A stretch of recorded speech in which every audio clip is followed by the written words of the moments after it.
Olá pessoal, boa noite. Estamos aqui em mais um domingão para falarmos um pouquinho sobre aquela sua rotina diária de trabalho, né? Aquela coleta de exame que você realiza de forma corriqueira, mas às vezes não se atenta aos detalhes estes que podem fazer a diferença no resultado final do exame do paciente. Então, quero agradecer aqui, primeiramente dar uma boa noite geral, agradecer aqui a sua companhia e também passar para vocês aqui o nosso canal, né? Temos o canal do YouTube, temos o Facebook e também o Telegram. O Telegram eu deixo mensagens, dicas, horários de lives, então podem entrar, podem ficar à vontade, coloca lá uma sugestão. Não esqueça ao final da live deixar ali o seu like, tá? Isso é muito importante para mim e também aproveito para fazer o convite a assistir as lives anteriores. Essas lives sempre ficam gravadas, as pessoas às vezes não têm oportunidade de assistir ao vivo, e é super importante essa interação ao vivo, porque a gente acaba debatendo, discutindo em tempo real aquela sua dúvida que acaba surgindo durante o plantão. E isso é bem interessante. Mas se por algum motivo você perdeu, você ainda tem a oportunidade de assistir, porque essa live depois ela fica lá disponível para você. E é nesse momento que eu peço para você dar um like e deixar ali a sua mensagem, a sua sugestão, dicas. Olha, eu gostei da live, eu gostaria de ter mais temas, né, relacionados a tais assuntos. Sempre lembrando que esses conteúdos fazem parte da sua rotina. Você já executa. Ou para quem nunca executou, ainda não estou, né, no mercado de trabalho, eu ainda não estou atuando, mas é super importante você estar atento, porque quando você tiver a oportunidade de fazer um processo seletivo, entrar no mercado de trabalho, você já tem essas informações que são super importantes, tá? E porque hoje eu quero destacar aqui o tema sobre a coleta. Aquela coleta, se você realiza de forma correta. Porque, por vezes, né, o paciente, quando interna ou quando está dentro de um atendimento, que o médico solicita alguns exames, esse paciente às vezes fica ali aguardando, né, aquele tempo que lhe é prometido, olha, 40 minutos, 1 hora, 2 horas, que seja. E aí, às vezes, para a frustração do paciente, quando ele vai solicitar o seu resultado, o exame ele precisa ser repetido, tá? Isso gera um transtorno muito grande para a equipe. Tanto para o paciente que está passando dentro de um setor de emergência, né, numa unidade de pronto atendimento, como para aquele paciente que está internado. Porque o que acontece com isso, né? O exame dele precisa ser recoletado. O que vai impactar? Vai impactar na dinâmica do tratamento, tá? Às vezes o médico pede um exame para conduzir um tratamento, para saber se ele vai entrar com algum medicamento, ou se ele vai pausar, ou até mesmo se ele vai liberar o paciente de alta, tá? Então, se eu não tenho esse resultado em tempo, né, que é permitido ali, da liberação do laboratório, eu tenho uma demora. E isso causa, assim, gera um transtorno muito grande, tá? Principalmente se o familiar está esperando uma resposta para uma possível alta. E o que vai acontecer? O paciente vai ficar muito mais tempo internado. E isso é péssimo. Péssimo para a condução do tratamento do paciente, tá? Isso não deve acontecer. Lembrando que o paciente está ali, a segurança dele tem que ser, né, garantida, a segurança dele no sentido do tratamento, tá? Eu preciso ter uma segurança de informação, de entregar ali para o paciente o resultado. Quantos, até nós mesmos, passamos por um atendimento, né? E olha, você deve aguardar o resultado do exame. Quantas vezes deve ter acontecido isso? Ou com você, ou com algum ente, ou com algum paciente que você tenha acompanhado, seja no home care, ou um paciente seu que você esteja, né, de cuidador. E aí, olha, vai precisar repetir o exame porque hemolizou, por exemplo, tá? O exame, ele não está, né, ideal, o sangue não está adequado para análise, tá? Isso eu trouxe para vocês porque é um grande problema nas unidades, não falo só hospitais, né? Nas unidades de saúde. A gente perde tempo de tratamento, tempo de resposta para algum protocolo, né? Eu dou um exemplo aqui no protocolo endotorácica, se eu coenzimas cardíacas o paciente e eu preciso do resultado daquela enzima para transferir o paciente para uma hemodinâmica, para fazer um cateterismo, né, uma angioplastia, e eu dependo, embora esse não seja o padrão, né, não é um exame ouro que vai, olha, vai para a hemodinâmica ou não, mas faz parte da condução lá do fluxo do tratamento do protocolo endotorácica. E aí eu não tenho. Aí eu tenho que fazer uma recoleta e eu tenho um tempo maior. Então, o que eu quero trazer aqui para vocês são algumas informações importantes durante... Não, vamos começar por antes, né? Antes da coleta, durante e depois. O que significa isso? Antes da coleta, eu devo garantir, no mínimo, a identificação correta do paciente e a identificação dos exames que o médico solicitou, tá? Por que é importante isso? Às vezes eu estou coletando um volume de sangue a mais do que é solicitado. Então, por exemplo, se o médico pedir um exame de bioquímico, eu tenho um tubinho lá vermelho ou amarelo que seja, dependendo lá, né, do material disponível, não preciso colher o roxo, o azul, o cinza, né? Eu simplesmente foco naquele tubo que foi solicitado, naquele exame. Ah, mas eu não lembro qual é. Toda unidade de saúde que tem um laboratório terceirizado ou o próprio laboratório, ele deve ter os seus protocolos atualizados e disponibilizados para os colaboradores, tá? O que significa isso? Eu devo ter, né, uma tabela de cores versus exames. Cito um aqui, vai, coagulograma, tubinho azul. O hemograma, tubinho roxo, por aí vai, tá? Isto é super importante. Pré-exame, saber qual tubo adequado para a coleta que eu vou realizar, tá? O volume, super importante, tá?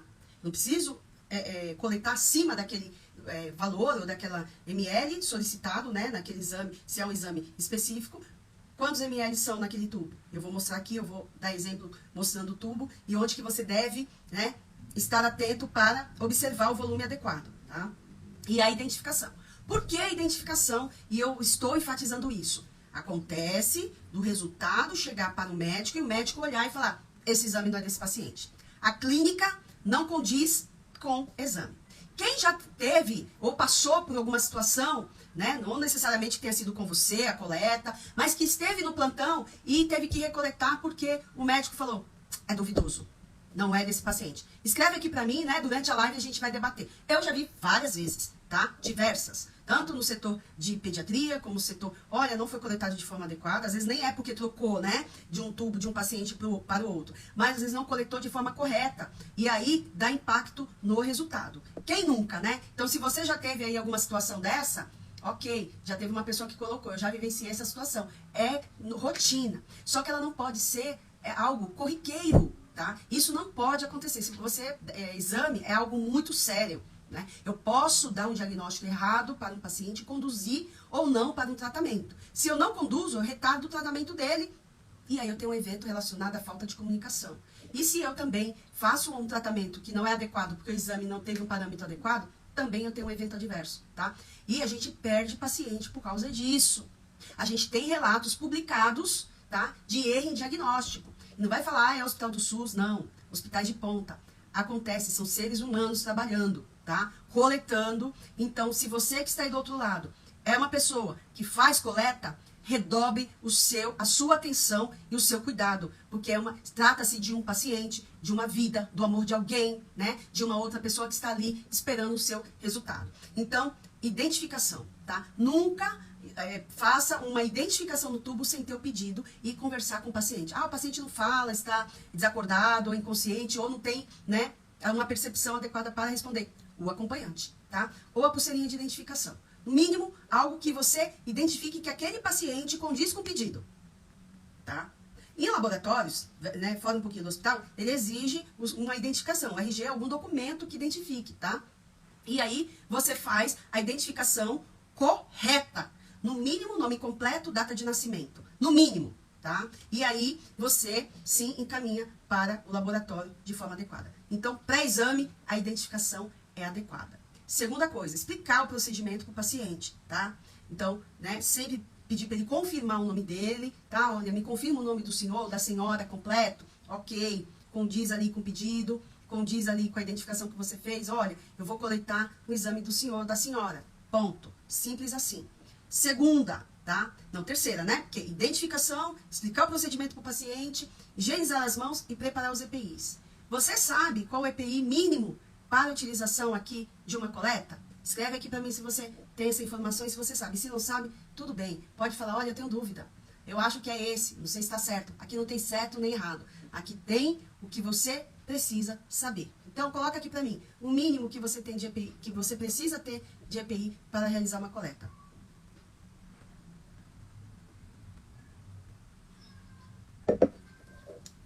Eu preciso, né, sempre dessa interação, da gente entender um pouquinho aí das suas dúvidas, até onde você tem conhecimento sobre o assunto, tá? Então, eu preciso me paramentar, tá? Luvas e óculos, perfeito. luva de procedimento e óculos de proteção, tá? Super importante isso. Por quê? Pode haver respingo de sangue no olho, né, na face, enfim. Precisa ter. E, né, lógico, a máscara, que a máscara agora, ela faz parte aí de todo um EPI, de toda uma paramentação, tá? Então, eu preciso ter, no mínimo, luva, óculos e máscara, ok? Então, antes do exame, é super importante separar os EPIs, identificar o seu tubo de coleta de acordo com a identificação do paciente, tá? E, por exemplo, eu vou pegar aqui para vocês um tubo. Eu tenho aqui um tubo de o roxinho, né, o lilás, e esse tubo, ele tem uma marcação, tá? Ele tem uma marcação, neste caso aqui, não sei se você consegue ver, tá? Vou aproximar, essa é a marcação, ou se você não tiver, né, tem também a quantidade em ml. Ou a marcação ou ml. Ah, não enxerguei, não observei, tenho dúvida da marcação, sem problemas, sempre vai ter. Então, se eu tenho nesse tubo de hemograma dizendo que eu tenho, no mínimo, que ter 2 ml, não são 3 ml, 4 ml, 5 ml, são 2 ml. E por que eu estou colocando isso? Ah, mas se coletar mais não vai ter problema, vai fazer? Lembra que eu falei? Sempre tem que ser realizado de acordo, conforme o recomendado. Eu vou ter um resultado, às vezes, que não é um resultado fidedigno. Ou o tubo, ele vai abrir. Se eu tirar o vácuo, então, aí é que vai abrir mesmo. Se ele é a vácuo, é para ser utilizado conforme o sistema pede, com agulha específica. Ah, olha, mas eu não tenho agulha de vácuo no meu trabalho, no meu serviço, vou deixar de coletar o sangue, tá? Você pode inserir uma agulha, tá? Ou scalp, diretamente, né? Neste compartimento, tá? Se não for agulha a vácuo, nem sempre, né? Às vezes vai ter a agulha compatível. É o ideal? Não é o ideal. O ideal é que eu tenha um tubo a vácuo e o canhãozinho, né? Que vai adaptar a agulha específica. Mas eu sempre trago para vocês, né? Aquela condição de, eu não tenho. A realidade. Às vezes é um hospital público que não teve licitação, a licitação não chegou a tempo, o material, chegou o tubo, não chegou o vácuo. E aí, se eu tenho aquele, né? Eu preciso coletar o sangue. Então, eu posso inserir a agulha neste local. É o ideal? Não, não é. Mas, e tem pessoas que também abrem, tá? Abrem. E aí, quando eu abro, tem um grande problema. Nem sempre a vedação vai ser 100%. Por quê? Porque se o sistema é a vácuo e eu tenho esse sistema que me permite a segurança, evitar acidente com material biológico, eu preciso me atentar a isso, tá? Então, olha, eu abri. Vamos lá. Você abriu. Você não se sente segura, inserir a agulha aqui, precisou trocar de agulha para colocar, mas abriu. Se você abrir, você tem que vedar bem e respeitar o limite. Eu já vi pessoas se contaminando, se acidentando, porque abriu e encheu o tubo de sangue. E aí, meu bem, você está se contaminando. Tudo que não deve acontecer. Você entrar para trabalhar e se acidentar e se contaminar, tá? Então, durante a coleta, se você não tem um scalp específico ou a agulha, tá? A agulha que você rosqueia lá no canhão, você precisa inserir a agulha, tá? Diretamente aqui. Vai ter que trocar agulha, né? Então, eu posicionei lá o paciente, retirei, então eu vou trocar agulha para inserir aqui.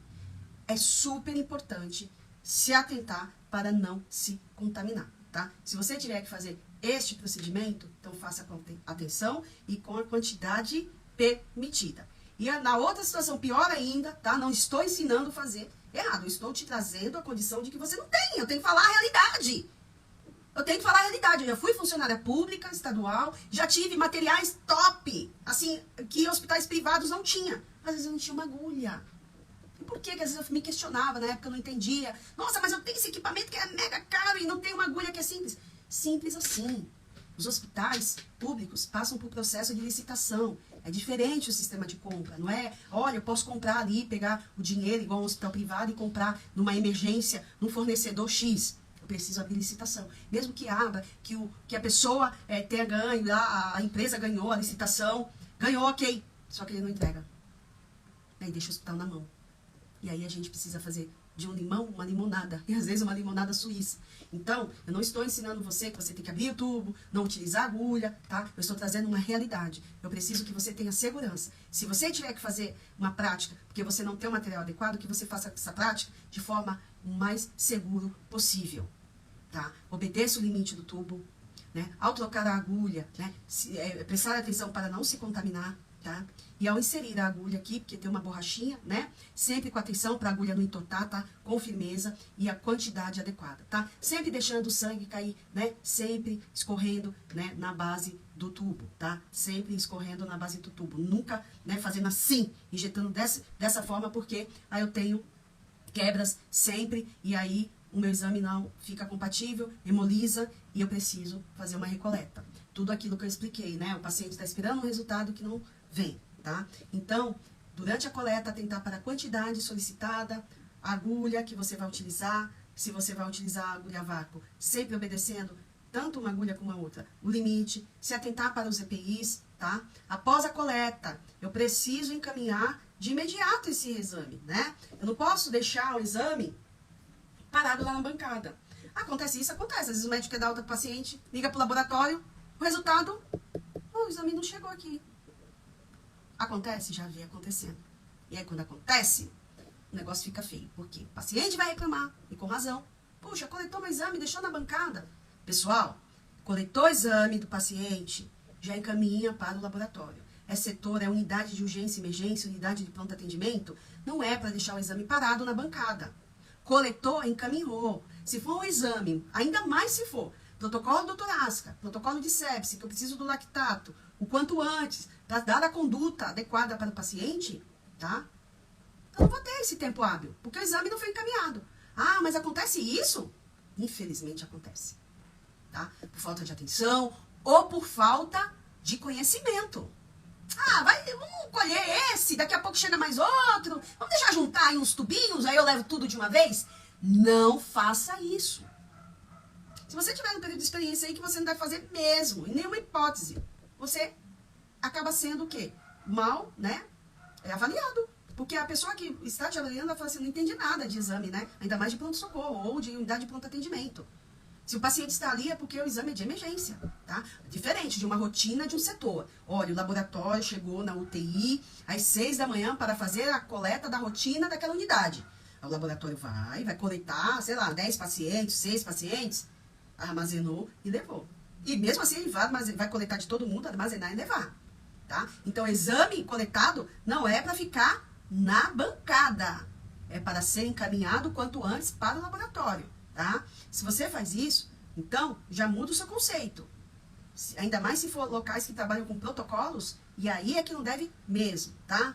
Então, eu espero que esse conteúdo tenha feito sentido para você. Coloca aqui para mim, tem umas pessoas online aqui, se você já coletou sangue, se você sabe a forma adequada, se esse conteúdo fez sentido para você, tá? Então, antes de finalizar, eu vou colocar uma coisa assim que as pessoas sempre perguntam, mas meu paciente tem mais de um exame. Qual que eu devo coletar primeiro? Existe uma ordem correta? Será que eu preciso coletar ou dar prioridade para um ou para outro? O que vocês acham? Coloca aqui para mim. Ainda tem umas pessoas online aqui. Coloca aqui para mim se tem uma ordem correta ou tanto faz. Eu tenho lá um hemograma e tenho um coagulograma e tenho também uma troponina. Tem alguma diferença? O que vocês acham? Coloca aqui para mim antes da gente finalizar.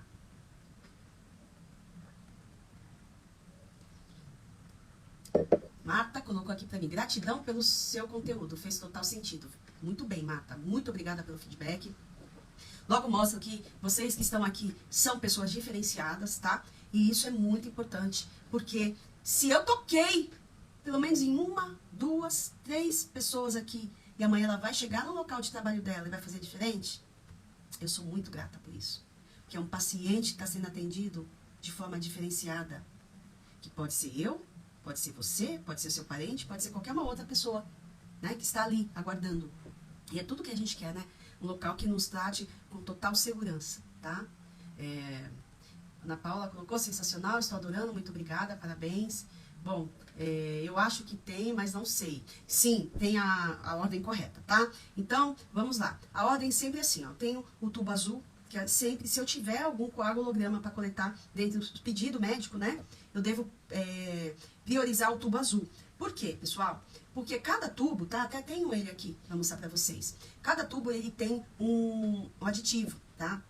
E aí, esse aditivo, ele, por exemplo, esse aqui é o citrato de sódio, tá? Ele pode contaminar os outros tubos. Então, se eu coloco ali, né, por exemplo, primeiro nesse, que é um aditivo diferente, eu posso, ao realizar, né, a transferência para o outro tubo, contaminar o aditivo deste tubo, no caso o lilás, para o outro, tá? Então, eu preciso muito dessa atenção. Então, vamos supor, se eu tiver um bioquímico, um coagulograma e um hemograma, a preferência é o tubo azul, tá? Então, tem essa ordem correta. Então, azul, o vermelho ou o amarelo, no caso aqui, tá? O verde eu não tenho aqui, mas o verde geralmente é para enzimas, para troponina, tá bom? Aí vem o lilás e o cinza, que é para a glicemia. Então, azul, amarelo ou vermelho, depende aí do tubo que tiver disponível na sua unidade. O verde, o lilás e o cinza, que são os mais tradicionais, tá?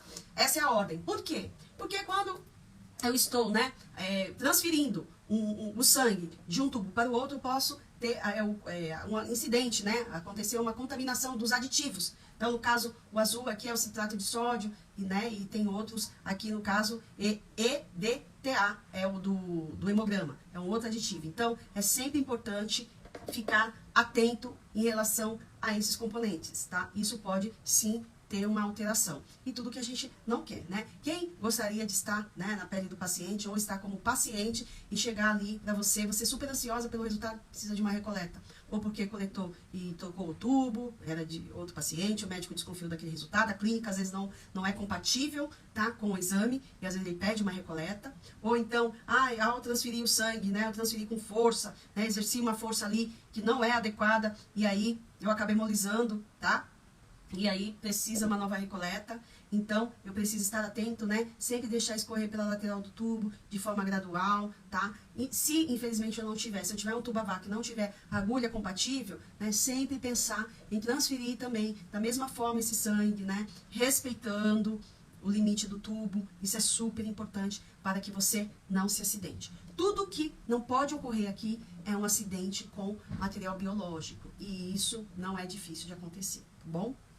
Então, espero que você tenha aproveitado esse conteúdo. Se não teve oportunidade de participar ao vivo, deixe ali seu like, esse vídeo ele vai ficar disponível. E deixe também o seu comentário se foi relevante, tá ok? Então, espero que você tenha aí um restinho de domingo abençoado. E semana, né, durante a semana, teremos aí outras lives. E com certeza serão conteúdos que tem tudo a ver aí com a sua rotina de trabalho. Ok? Então, um forte abraço, gratidão e ótima semana para vocês.